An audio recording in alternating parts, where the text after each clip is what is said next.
यमराज की कथा।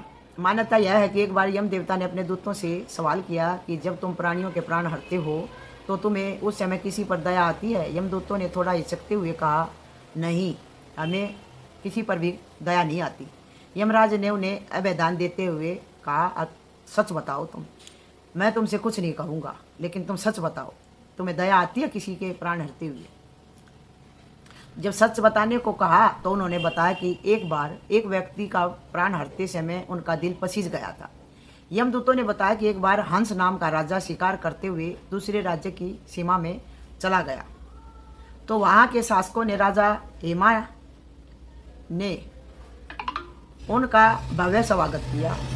उसी समय राजा हेमा की पत्नी को एक पुत्र पैदा हुआ, लेकिन ज्योतिषियों ने नक्षत्र गणना करने के बाद बताया कि वह 4 दिन के बाद बालक जिंदा नहीं रहेगा। राजा हंस ने उस बालक को यमुना किनारे गुफा में ब्रह्मचारी के रूप में रखने को कहा और आदेश दिया कि उस तक किसी स्त्री की छाया भी न पहुंचने पाए।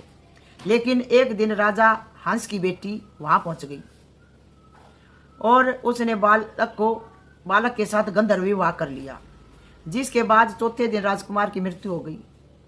दूतों के अनुसार उन्होंने कभी ऐसी सुंदर जोड़ी कभी देखी नहीं थी, इतनी सुंदर जोड़ी थी दोनों की। और उस राजकुमारी का विलाप करते देखकर उनके भी आंखों में आंसू आ गए, यमराज के दूतों के भी आंखों में आंसू आ गए। पूरी घटना बताने के बाद यमदूतों ने यमराज से पूछा कि क्या मनुष्य के लिए अकाल मृत्यु से बचने का कोई उपाय है? तब यमराज ने बताया कि यदि कोई व्यक्ति धनतेरस के दिन विधि विधान से दीपदान करता है तो उसे अकाल मृत्यु का जीवन में कोई भय नहीं रहता। इस प्रकार से यमराज ने अपने दूतों को बता दिया और अकाल मृत्यु से बचने का यह उपाय बता दिया।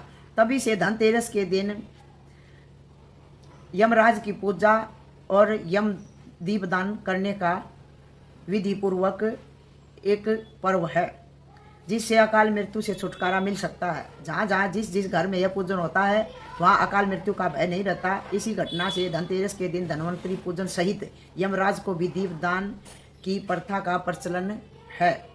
बोल यमराज देवता की जय। भाई यमराज भी भगवान विष्णु के 10 महाभक्तों में से एक महाभक्त है। विष्णु भगवान के एक महाभक्त धर्मराज जी हैं, तो इनकी भी पूजा का विधान है, भागवत में भी लिखा हुआ है। इसलिए अपना आज धनतेरस मनाओ तो आज एक दीपदान यमराज के नाम का भी कर देना। दान चौमुखा दीवा होता है, दक्षिण की तरफ मुंह करके इसकी बत्ती जला देना अपने घर के बाहर। जब सारे अपने घर से में आ जाए काम काज से, उसके बाद जला देते हैं। बाद में